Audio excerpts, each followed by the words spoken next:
¿Vienes a casa o te quedas en Barcelona? Me voy a casa con vosotras. Avísame cuando embarques. Te quiero. ¿Y yo a ti?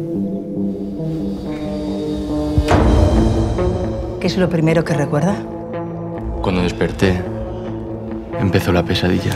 Según el informe de la policía, los testigos oyeron gritos pero no vieron salir a nadie por la puerta de la habitación, que además estaba bloqueada por dentro con una cadena de seguridad. Especularon sobre cualquier manera de salir de allí sin ser visto y no encontraron ninguna. Así que, según su versión, el asesino de su amante se evaporó.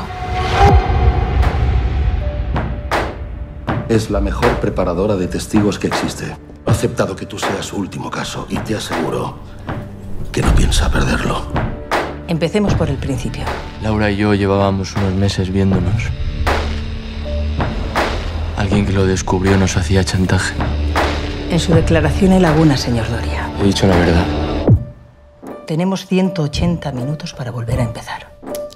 Muy bien. ¿Quiere jugar? Pues juguemos. Tú no quieres perderlo todo, ¿verdad? Yo sé lo que vi. No me mienta más.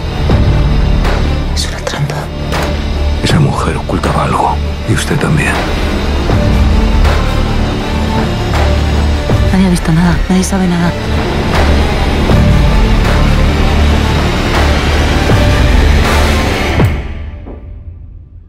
¿Qué le sugiere este puzzle?